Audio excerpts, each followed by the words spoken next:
because it's going to be Texas versus Texas Tech in a rematch of last year's national championship game. And one of the people that will be playing a big role tonight is former Rock Island standout Taylor Pannell. Taylor will play third base and hit fifth for the Red Raiders as they look for a national championship. And of course, a Quad City product taking center stage.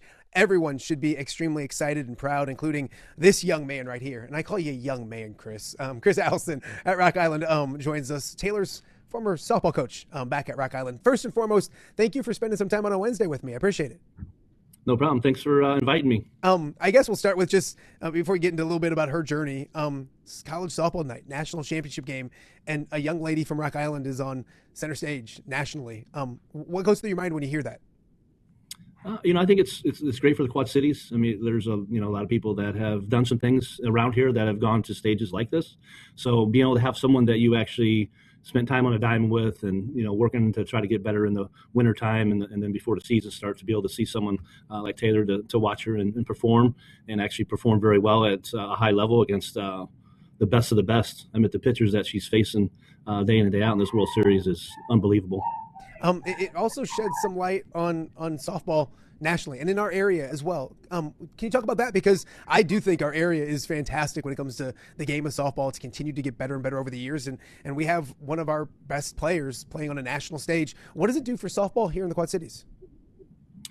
Well, I mean, softball in Quad Cities is pretty darn good. I mean, there's a lot of kids that come from here that, maybe don't go to Division I or go to NAIA or go to Division II or go to JUCO and they're going to make it to the World Series. Last year, Gabby Tabor that played for me got to play in the NAIA World Series. Those kids are getting opportunities because softball is so good around here. Now with the TPK now, and I never got to play there with my kids, but it sounds like there's just teams coming in and being able to play different teams, and you really don't have to travel that far. But it's great for Taylor, her family, her former teammates, to be able to see her play on this stage and hopefully perform well, which she has been lately, and I think she'll continue that. Chris, you look at it, and I remember being at WQAD and people telling me, gosh, I think Taylor was probably in 7th or 8th grade, that, hey, there's a young lady coming up playing softball at Rock Island. It's going to be really, really good. I went to grade school with her mom, and I knew her dad well. When did you hear about Taylor? Obviously, she was, I think, offered in 8th grade or something like that. When did you hear about Taylor, your first interactions with maybe a young Taylor Pannell? So she actually went to Washington Junior High, so kind of knew in 7th grade and that, and knew she was playing for the Firebirds when she first started, probably younger when she was probably 7. I think she started with the Milan Aces, I think, way back in the day. And then you just kind of knew the name. And then in 8th grade, we heard that she was committed to Auburn. So it was like, this is not normal, but she had talent and they wanted to offer. That's when things have changed and you could do that. And then things changed as she grew and got a little bit different. Different coaches left. I mean, you got to figure it's 4 or 5 years away from getting to your college, and sometimes things change just because it's the way it happens in college softball, I think. Absolutely. You get her at Rock Island. Tell us what she was like as a young freshman. I remember doing a feature story on her as a freshman over at WQAD. What was she like when she got to Rock Island? I guess not just softball-wise, but softball-wise and maybe off-the-field-wise when it came. I remember recalling her just being a very quiet young lady when I went to go. Of course, here I am putting a camera in her face as a 14-year-old and asking her questions. What was she like when she got to Rock Island as a softball player and off the field as well? Well, one of the news stations wanted to do a report on her, but she was only in 8th grade still. And they came to the dugout and said, hey, look for Taylor Pannell. And, 2018 was the year that we won state. And they were like, she's not on the team yet. So, it's kind of like. That was not me, yeah, just so people know. No, it wasn't. No, I'm not going to throw him underneath the bus. No, of course. So she came her freshman year, and, we were just coming off a state title. And she was going to, we had Ashley Peters, who was a Division I recruit for Purdue. She was going to Purdue. We had Lauren Stiegel, who, the ball just exploded off her bat, kind of like Taylor. The ball just jumps off their bats. So she had kind of just to be the freshman and didn't really have to, we already had some leaders, and Taylor just kind of just filled a role, jumped in at third base, and we hit her lead off and just let her do her thing, let her follow our seniors. We tried to have our seniors and juniors lead that have been around a while, and Taylor just jumped in and did her thing and didn't say much and got after her work and listened and worked hard. And, we didn't expect anything less from her because I know she's always been working hard when she was younger, and she was going to continue to do that. Chris, was there a moment that ball hit off her bat or a hit or a play in practice, or when did you know that she was different and really, really good? I mean, obviously the reputation came with her and the Auburn offer was there, but do you recall any moments where you're just like, okay, that's something we don't see every day?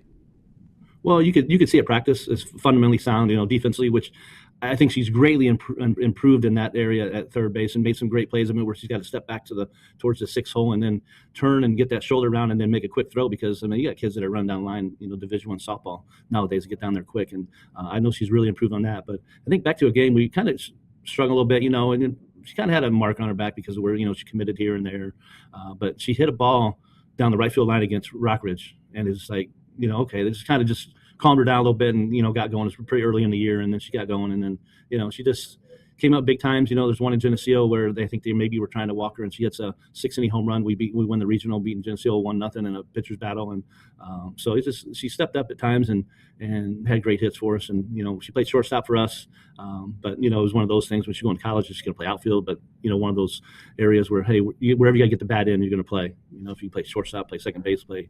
I think she played a little bit first base at Tennessee, a little bit, played right field, and then finally the next year when she got her full time playing, she played third base, and now that's where she's at Texas Tech. And fundamentally wise at third base, I think she's really grown defensively, and that's just the repetition of getting ground balls, and it sounds like her coach at Texas Tech, does the things the right way, and and it's improved her. And I'm sure Tennessee has helped her grow that as well. She's just a hard worker, wants to get better. So you kind of knew when she came in that she had something. Chris Allison joining us right now and Off There with Matt Randazzo. Coach, you look at it and she's been mentally tough for a long time. I mean, when you come to high school with the offer, quote unquote, and the reputation, she's always seemed pretty mentally tough. I would say it continues today. Transferring from Tennessee to Texas Tech, and the hoopla that goes along with that, and the social media nonsense that goes with that as well. She's always seemed to be a pretty mentally tough young lady. Was that the case when you got her at Rock Island? She seems to not just on the softball field, but handle things off the softball field pretty well as well. Yeah, I mean, she when she got between last, she competed and played hard, and I never had any issues or anything. She was a great kid that was someone that did what she was supposed to, came to work and put her work in, and moved on and then came back. So I mean, I think it was probably been a challenge, making that transition from school to school with NIL and all that stuff. I mean, it's got to be tough, but she's actually putting up some good numbers and doing very well with what she did in the Big 12 this year. And, the honors that she's received this year is going back to, all of her hard work that she's put in through when she was 7 years old, all the way through high school and then to, 2 different colleges she's been to. She's made some big plays. In the College World Series alone, obviously the 2-run homer the other day to give them the lead. You talk defensively. I love the play she made where slow roller to third, didn't throw to first, just threw behind the runner at second, and got the third out of the inning that way at third. Just watching the big plays that she continues to make, and I'm sure you're watching as well. What's it like watching a young lady that you coached for so many years on national TV making plays like that in the College World Series?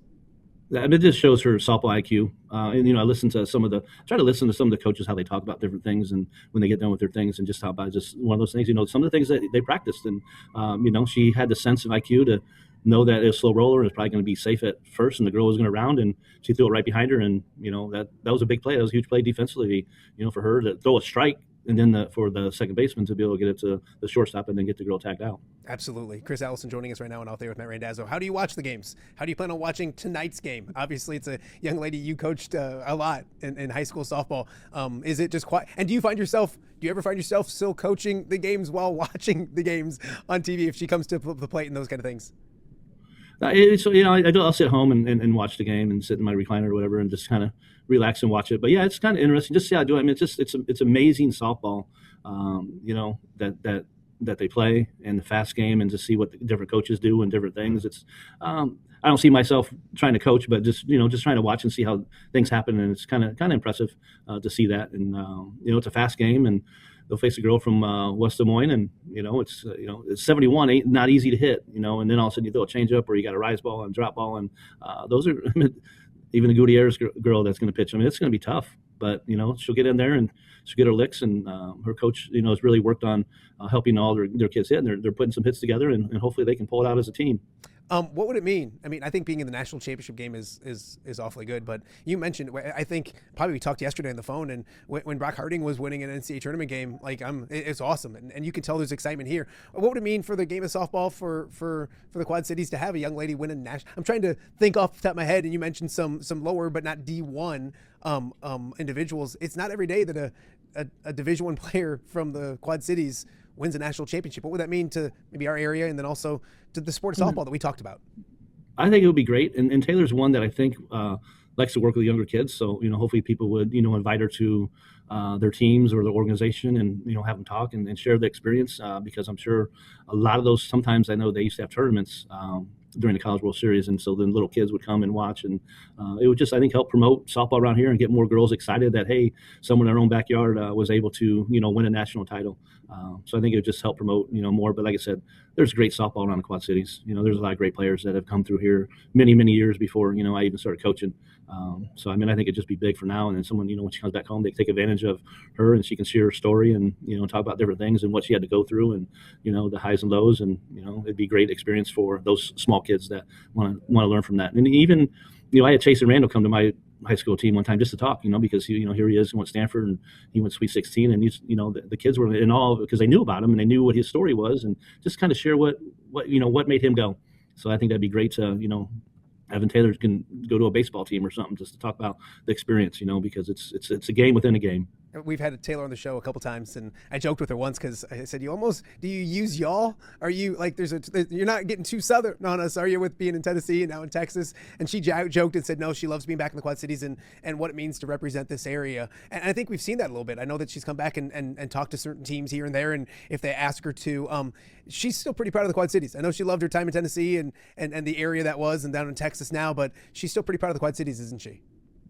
Yeah, I think so. I mean, it's her family's kind of been growing up out in Milan for many years, and I think it's just something that, she's she likes it here. There's different things that she has. She has some friends that are all back here, and teammates that she's had, and and she's got to experience a lot of different things because she was gone a lot of time. I mean, she was traveling all summer and playing for teams from Georgia and different states, and meet up and go play, and that's where she's probably faced a lot of these kids growing up that are around her same age that are in the these big tournaments and big games that she sees, and that she's probably already seen some of them.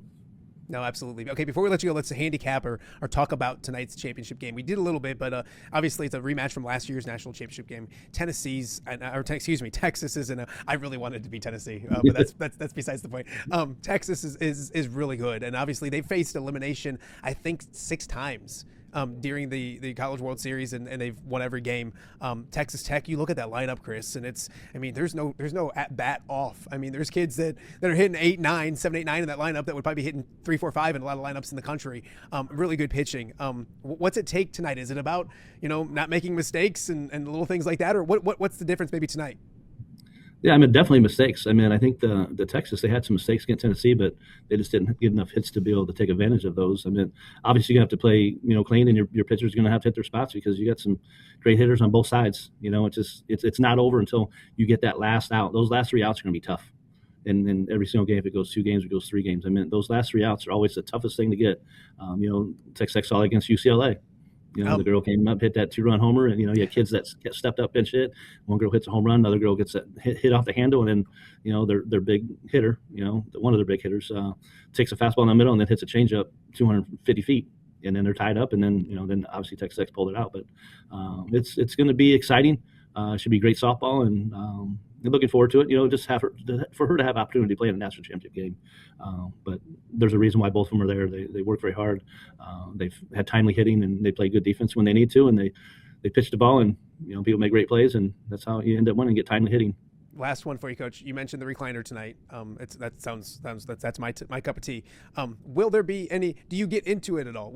Obviously, you're not coaching her in a sectional championship at Rock Island or anything like that. But and I don't know if it has during this run. Any nerves? Any tense at bats, or do you try to calm down a little bit?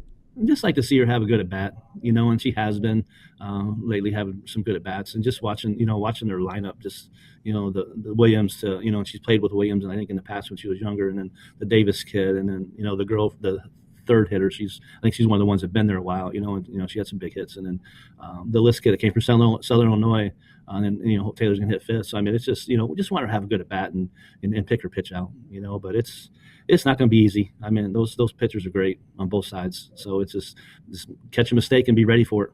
I love it. Coach, enjoy the game tonight. Enjoy the T-ball games this weekend. I know it's grandkids now and maybe a little T-ball in this here and there. Get ready. We joked. They're getting to that point. You're soon going to be watching. You're going to be, if you haven't been over to TBK with 3 grandkids, you'll be over at TBK plenty in the next decade. So appreciate your time. Enjoy the game tonight, and we'll catch up again soon. Thanks, Coach. Thanks, Matt. Appreciate it. All right. Take care. Thanks, buddy. That is Chris Allison joining us right now on Off the Air with Matt Randazzo, former Rock Island head coach. There for 7 years, 8 years total.